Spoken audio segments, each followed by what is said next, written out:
Thank you, Mr. Leader.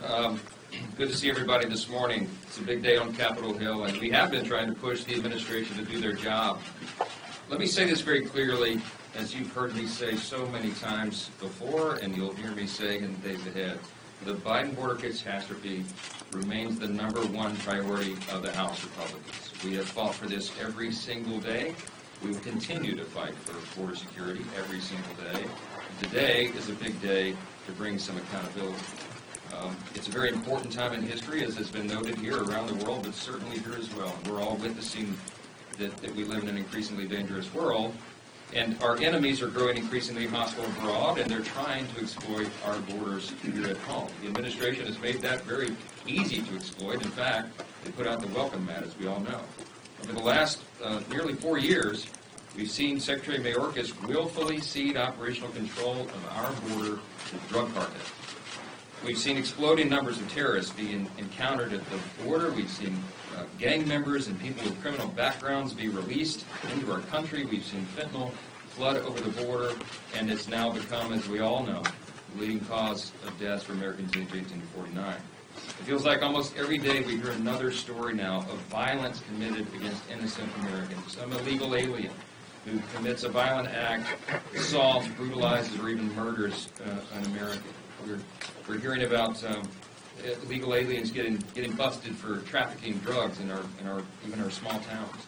And Secretary Mayorkas has invited this catastrophe into our cities and our states, and he is responsible for the heartache of so many families across this country. He and Joe Biden engineered this catastrophe. They allowed it. They apparently desired it. And now we're all living with the results of it. He has repeatedly violated the public trust in a way that no previous cabinet secretary in the history of the United States has. And he has willfully defied federal immigration laws, willfully defied the will of Congress, the bipartisan will of Congress, bipartisan laws that were enacted before he took office and since. And after the House transmits the articles of impeachment to the Senate later today, we expect and we demand that all 100 senators listen to the arguments of the House impeachment managers. They have a constitutional and institutional obligation to do so. If Senator Schumer cares at all about the suffering of Americans and the disaster that Mayorkas has wrought at the border, then he will hold a full and public trial.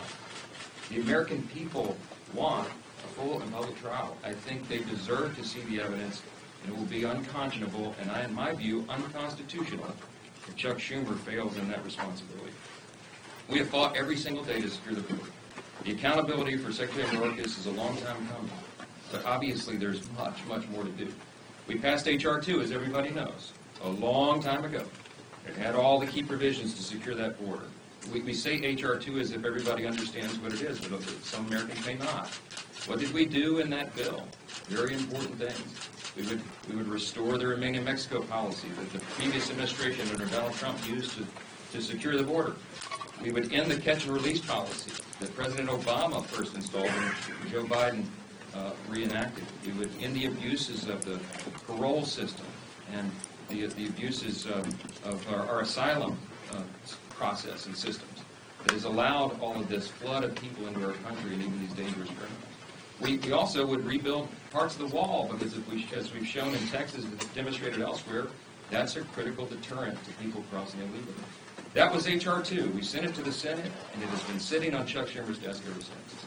Since that time, we passed resolutions in favor of the border. We'll continue, the House Republicans will continue to push all of this legislation through the House and use every ounce of leverage that we have to get control of the border. I have begged and pleaded and demanded that the President use his executive authority that he clearly has under law. Section 212F of the Immigration and Nationality Act, that now everybody knows by heart, allows the President full discretion to close the border entirely, to shut it down if he deems it to be in the nation's interest. For goodness sakes, if this is not the time where it's in the nation's interest, we don't know when it would be.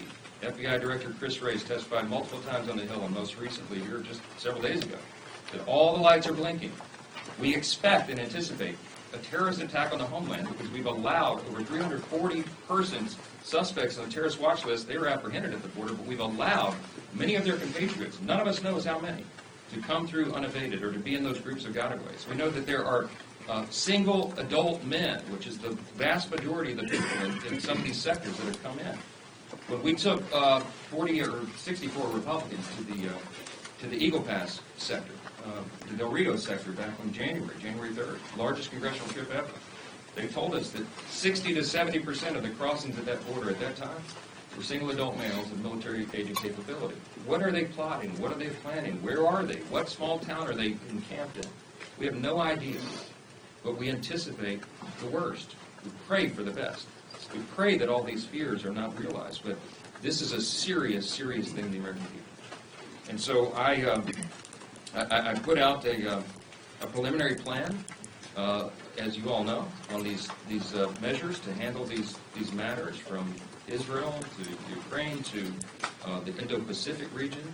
And the fourth bill in this package would be our priorities, which is the Repo Act, and we implement the loan concept and all of this in the supplemental discussion. But the will of our body is to find every possible way, using this legislation and every legislation that we pass, to try to use as leverage to get the administration to get control of that border. The American people demand it. The American people deserve it. We're going to continue those discussions today about the bill. It's in draft form. It's not been released yet because they're still working it out. We have lots of ideas on the table, and we'll be doing that in earnest. And I'll take a few questions. Mr. Speaker,